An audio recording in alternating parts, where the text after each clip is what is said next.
नमस्कार साथियों, मैं जितेंद्र कुमार। आप लोग देख रहे हैं DS4 वॉइस। साथियों, आज हम एक विषय पर चर्चा करने के लिए आए हैं कि भारत में वर्तमान में दलितों के साथ जो उत्पीड़न की घटनाएं होती हैं उनके साथ जो तालिबानी व्यवहार किया जाता है उस पर लगभग सभी राजनीतिक दलों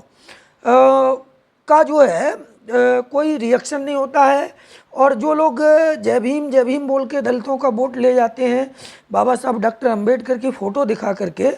दलितों का वोट लेने का काम करते हैं, उनके मुंह से जो है एक शब्द नहीं निकलता है। साथियों, अभी कुछ दिन पूर्व की घटना है, इसी सप्ताह की घटना है। तमिलनाडु में बहुजन समाज पार्टी के जो है प्रदेश अध्यक्ष श्री के आर्मस्ट्रांग की जघन्य हत्या कर दी जाती है। इस पर बहुजन समाज पार्टी और भीम आर्मी प्रमुख चंद्रशेखर को छोड़ करके जो है किसी दूसरे राजनीतिक दल की कोई प्रतिक्रिया नहीं आती है। साथियों, के आर्मस्ट्रांग न केवल दक्षिण में या तमिलनाडु में बहुजन समाज पार्टी के जो है प्रदेश अध्यक्ष थे, बल्कि वह दक्षिण भारत में दलितों की जो सशक्त आवाज़ें हैं उनमें से एक थे। और वो हमेशा जो है बौद्ध तथागत गौतम बुद्ध के बताए रास्ते पर चल करके, परम पूज्य बाबा साहब डॉक्टर अंबेडकर के बताए रास्ते पर चल करके समाज को की मदद करते थे, समाज के लिए हमेशा खड़े रहते थे। ऐसे आदमी की हत्या जो है जघन्य हत्या हो जाने के बाद उन दलों की कोई प्रतिक्रिया नहीं आई, जिन दलों ने अभी कुछ दिन पूर्व ही लोकसभा के चुनाव में जय भीम का नारा लगा करके और बाबा साहब अम्बेडकर और मनोहर कांशीराम जी की फ़ोटो दिखा करके दलितों के वोट हथियाने का काम किया। साथियों, प्रश्न और चिंतन की बात है कि जो है के आर्मस्ट्रांग जैसे बड़े दलित नेता की हत्या हो जाती है और लगभग सभी राजनीतिक दल इस जो है मर्डर के बाद लगभग चुप रहते हैं, मुंह पे टेप लगा लेते हैं। सिर्फ और सिर्फ दलितों का प्रतिनिधित्व करने वाली बहुजन समाज पार्टी, जिसके वो अध्यक्ष थे, उसकी राष्ट्रीय अध्यक्ष एवं राष्ट्रीय कोऑर्डिनेटर जो है ने उनके घर जाकर परिवारों को सांत्वना दी और हर समय मदद के लिए खड़े रहने का आश्वासन दिया, साथ ही साथ उनको श्रद्धासुमन अर्पित किया। इसके अलावा जो है भीम आर्मी के प्रमुख चंद्रशेखर ने भी जो है उनकी हत्या पर विरोध जताया। लेकिन साथियों, मैं उन दलों की बात कर रहा हूँ, उन दलों के नेताओं की बात कर रहा हूँ जिनको दलित समाज के लोगों ने जो है गुमराह होकर के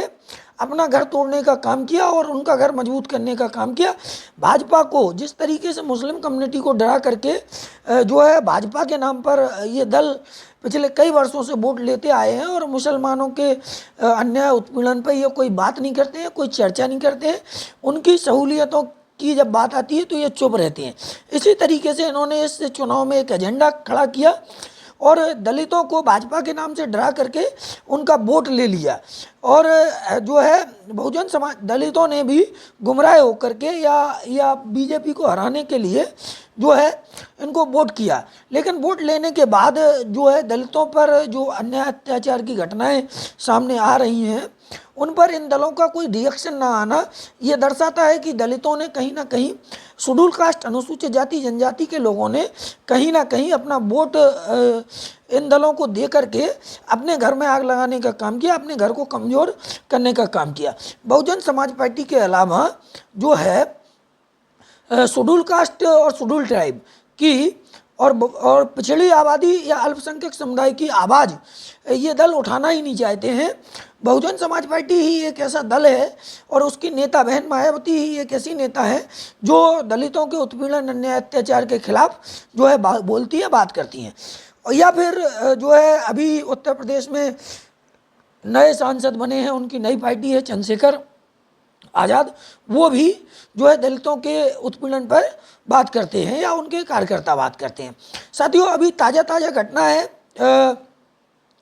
जिला फतेहपुर उत्तर प्रदेश की, वहाँ पर पंचमपुरा कस्बे का एक जगदीशपुर गांव है, वहाँ पर शिवम कोरी नाम का एक व्यक्ति 19 वर्षीय व्यक्ति है, उसके साथ जो है इस देश के मनुवादी सामंतवादी गुंडों ने तालिबानी व्यवहार करते हुए उसकी जघन्य हत्या करने की कोशिश की और उसके साथ जिस तरीके से अमानवीय व्यवहार किया गया उसको सुनकर लोगों की रूह कांप जाएगी। साथियों, शिवम जो है अपने गांव में टेंट हाउस का काम करता है, चूँकि वो कोरी जाति से हैं और जो है वहाँ पर वो गांव में ही टेंट हाउस का काम करते हैं। जब वो जा रहे थे तो वहाँ गांव के ही जो है भोले तिवारी और लोधे तिवारी ने उनको जाति सूचक शब्दों से पुकारा और कुरिया उरिया करके उनसे बात की, तो उन्होंने जवाब में ये कहा कि साहब आप जाति सूचक शब्द का इस्तेमाल ना करें और आप हमसे गलत ना बोलें। तो इतना विरोध करने पर जो है उन सामंतवादी गुंडों भोले तिवारी और लोधे तिवारी के शरीर में आग लग गई, तन बदन में आग लग गई और उन्होंने जो है उस लड़के को बहुत बेरहमी से पीटा। उसको इतना पीटा कि वो बेहोश हो गया, उसके सिर पर रॉड मार दी और उसको फिर उठा करके वो ले गए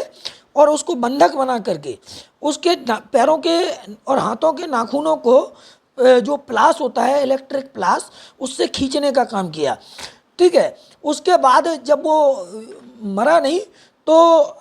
जो है उसको जिंदा जेसीबी से ज़मीन में गाड़ने के लिए ले ही जा रहे थे कि उसके परिजनों को पता चल गया और वो मौके पर पहुंच गए, तो उसकी जान बच गई। लेकिन साथियों, उसकी जान तो बच गई, उसको उसके साथ जिस तरीके का इन सामंतवादी मनवादी लोगों ने व्यवहार अमानवीय कृत्य किया, उससे तो ये समझ में आता है कि भारत में आज़ादी के 78 सालों के बाद भी जो दलित समाज है, दलित समुदाय है, उसके लिए जो माहौल है वो तालिबानी माहौल ही है। वो जब उसके साथ जातीय भेदभाव किया जाता है और वो जब वो जातीय भेदभाव का विरोध करते हैं तो उसके साथ अमानवीय घटनाएं होती हैं। आज भी भारत में जो है सबसे ज़्यादा दलित उत्पीड़न की घटनाएं होती हैं, सबसे ज़्यादा दलित महिलाओं के साथ बलात्कार की घटनाएं होती हैं, छेड़छाड़ की घटनाएं होती हैं और जो है दलित समाज जो है जागरूक होने के बजाय गुमराह हो जाता है। जब उसको टिट फॉर टैट की बात आती है, जब वो मतलब पावर गेन करने की बात आती है, जब वोट डालने की बात आती है, तो उसको तरह तरह से जो है विभिन्न राजनीतिक दल जो है गुमराह कर देते हैं और उनका वोट लेने का काम करते हैं और बहुजन समाज पार्टी को कमज़ोर करने का काम करते हैं, षड्यंत्र करते हैं। साथियों, दलितों को आज भी चिंतन करने की आवश्यकता है कि आज़ादी के 78 सालों के बाद भी उनके साथ ऐसा अमानवीय व्यवहार क्यों होता है, उनके साथ ही जातीय भेदभाव क्यों होता है, उन्हीं की माँ बहनों के साथ छेड़छाड़, बलात्कार आदि घटनाएं क्यों होती हैं। इस पर चिंतन करने की कोशिश है। साथियों, रही बात इसकी कि फतेहपुर में जो शिवम कोरी के साथ ये तालिबानी व्यवहार किया गया, तालिबानी जो घटना हुई मनुवादी सामंतवादी लोगों के द्वारा उसकी हत्या करने का प्रयास किया गया, इस पर जो है बहुजन समाज के जो पार्टियां हैं, बहुजन समाज पार्टी और आज़ाद समाज पार्टी, इनके नेताओं के अलावा किसी दूसरे व्यक्ति की कोई प्रतिक्रिया नहीं आई। जिन लोगों ने पिछले लोकसभा चुनाव में दलितों का लगभग 1 करोड़ से ऊपर वोट जो है बाबा साहब डॉक्टर अंबेडकर और मनोहर कांशीराम साहब की फ़ोटो दिखा करके और जय भीम का नारा लगा करके ले लिया, उनकी तरफ से न तो तमिलनाडु में बसपा प्रदेश अध्यक्ष या ये यूँ कहें कि दलित समाज के एक पैरोकार की हत्या हो जाने पर कोई टिप्पणी की गई, कोई शोक व्यक्त किया गया और ना ही कोई कार्रवाई की मांग की गई। और यहाँ उत्तर प्रदेश में बड़े पैमाने पर दलित समाज के लोगों ने, चाहे तो जाटो समाज के लोग हों, चाहे धोरे समाज के लोग हों, चाहे कोरी समाज के लोग हों, चाहे बरार समाज के लोग हों, चाहे अहरवार समाज के लोग हों, चाहे किसी भी जाति के लोग हों, दलित समाज से ताल्लुक़ रखने वाली जातियों के सभी लोगों ने जो है भाजपा के डर से कि भाजपा की पुनर्वापसी सत्ता में ना हो, इस डर से गुमराह होकर के बहुजन समाज पार्टी को कमज़ोर करने का जो काम किया, उसके साथ ही वो ये परिणाम है। आज जिन लोगों ने आपका वोट ले लिया, जिन लोगों ने जो है आपको बाबा साहब अम्बेडकर की फ़ोटो दिखा करके जय भीम का नारा लगा करके गुमराह कर दिया और लोकसभा में बड़े ताकत के साथ अपने सांसद जिताकर भेज दिए,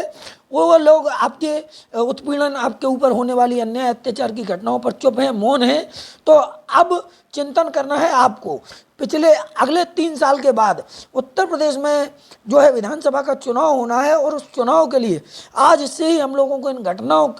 के बारे में लोगों को बताना होगा, लोगों को जागरूक करना होगा। क्योंकि घटना जो है फतेहपुर में घटी है, और देश का जो मनुवादी मीडिया है, सामंतवादी मीडिया है, जो इस सोच का मीडिया है कि ये तालिबानी जो है अन्याय की घटनाएं जो अमानवीय कृत्य हैं दलितों के साथ होते रहे, उसने इस खबर को जितने भी प्रमुख चैनल्स हैं, जितने भी प्रमुख न्यूज़पेपर्स हैं, चाहे तो अमर उजाला हो, चाहे दैनिक जागरण हो, इन्होंने, और चाहे तो आज तक हो, चाहे एनडीटीवी, इन्होंने इस खबर को दबाने का प्रयास किया। इन्होंने इस खबर को नहीं छापा। साथियों, इस खबर को नवभारत टाइम्स और दैनिक भास्कर जैसे पेपरों ने बड़े पैमाने पर छापा, तब जाकर के हम लोगों को पता चला। तो इस तरीके की घटनाएं प्रदेश में हर जिले में हो रही हैं साथियों, और जो है सिर्फ दलितों के साथ इस तरह की घटनाएं होती हैं। इस पर ना तो जो है दलितों का बड़े पैमाने पर वोट लेने वाली कांग्रेस और समाजवादी पार्टी, इनके नेताओं की कोई प्रतिक्रिया आती है, और ना ही ये वोट लेने के बाद दलितों के घर जाते हैं, और तो और ये बाबा साहब डॉक्टर अंबेडकर का नाम भी लेना भूल जाते हैं चुनाव के बाद। तो हम लोगों को ये चिंतन करना होगा, मनन करना होगा कि हम अपने घर में जो है आग लगा करके अपने घर को कमज़ोर कर करके इन लोगों को मजबूत कर रहे हैं, और ये हमारी आवाज़ नहीं उठाते हैं। तो इस तरीके से तो बहुजन समाज में जो दलित शोषित पीड़ित वंचित समाज है उसकी दुर्दशा हो जाएगी। वो तो पॉलिटिकली और सोशली दोनों तरह से ख़त्म हो जाएगा। तो साथियों, इन घटनाओं को देख करके और इन दलों की प्रतिक्रियाओं को देख करके मुझे बाबा साहब डॉक्टर अंबेडकर का एक सेंटेंस याद आता है, जो उन्होंने नवंबर 1949 में पार्लियामेंट के अंदर बोला था, कि या कॉन्स्टिट्यूशन असेंबली के अंदर बोला था, संविधान सभा के अंदर बोला था कि जो rights are not protected by law, मतलब जो अधिकार हैं उनको कानून से हम सिर्फ सुरक्षित नहीं रख सकते हैं। Rights are not protected by law but they are protected by social and moral conscience. उन्होंने कहा कि जो कानून बन गए हैं उन कानून के टुकड़ों या कानून के पन्नों के सहारे हम जो है ये अन्याय उत्पीड़न की घटनाएं नहीं रोक सकते हैं, अपने अधिकार को संरक्षित नहीं कर सकते हैं। हमें अपने अधिकारों को संरक्षित करने के लिए लोगों को सामाजिक और नैतिक रूप से जागरूक करना होगा, लोगों के बीच में अपनी बात पहुंचानी होगी। तो साथियों, इन सभी बातों को हम लोगों को ध्यान में रखते हुए जो है समाज को जागरूक करने की ज़रूरत है। साथियों, मानवर कांशीराम साहब ने 5 जनवरी 1989 को जो है एक भाषण दिया मिर्ज़ापुर में, उत्तर प्रदेश के मिर्ज़ापुर में। ठीक है, उत्तर प्रदेश के लोग उन्होंने इस भाषण में कहा कि उत्तर प्रदेश के लोग हमारी गैर हाजिरी में शासन में आने में सफलता प्राप्त करेंगे। उन्होंने कहा कि उत्तर प्रदेश के दलित समाज के लोग, जब मनोहर कांशीराम साहब ने कहा कि हम नहीं रहेंगे तो हमारी गैर हाजिरी में भी शासन में आने की कोशिश करेंगे, उसमें सफलता प्राप्त करेंगे। और उन्होंने कहा कि हमें आपस में इकट्ठा होकर भाईचारा पैदा करके अपने काम को पूरा करना है। हमारा काम क्या है, हमारा उद्देश्य क्या है? हमारा उद्देश्य देश प्रदेश की पंचायत यानी संसद और विधानसभाओं में बहुजन समाज पार्टी और बहुजन समाज के प्रत्याशियों को जिताकर भेजना है। इससे हमारी ताकत मजबूत होगी, हम जो है अपनी बात को सत्ता में रख सकेंगे और समाज का कल्याण कर सकेंगे। ये बात मनोहर कांशीराम साहब ने कही। लेकिन साथियों, हमारा समाज जो है मनुवादी मीडिया, मनुवादी लोगों और सामंतवादी लोगों को समझने के बजाय उनकी बातों में आकर गुमराह हो जाता है, और इस तरह की दलित घटनाएं होने के बाद भी समाज ना तो चिंतन करता है, ना सोचता है, ना चेतता है। तो हम लोगों को सोचने की आवश्यकता है। साथियों, इस घटना पे, फतेहपुर की घटना पे मेरा उत्तर प्रदेश के सभी जिलों के बहुजन समाज के जागरूक बुद्धिजीवी लोगों और बहुजन समाज पार्टी के जिला अध्यक्षों और आज़ाद समाज पार्टी के कार्यकर्ताओं, जिला अध्यक्षों एवं नेताओं से निवेदन है कि आप बड़ी संख्या में अपने अपने ज़िले में इस घटना को उठाने का काम करें, जिलाधिकारी के माध्यम से ज्ञापन दें और एक आंदोलन, एक मूवमेंट बनाएं, ताकि इस शिवम कोरी नाम के इस 19 वर्षीय युवक को न्याय मिल सके और इस तरह की तालिबानी जो घटनाएं हैं वो बंद हो सकें, और इस तरीके के जो भोले तिवारी, लोधे तिवारी जैसे सामंतशाही, मनुवादी और मानसिकता के लोग हैं, इनको कड़ी से कड़ी सज़ा मिल सके। इन्हीं बातों के साथ साथियों, आप सभी से विदा लूँगा। जय भीम, जय भारत, जय बहुजन समाज।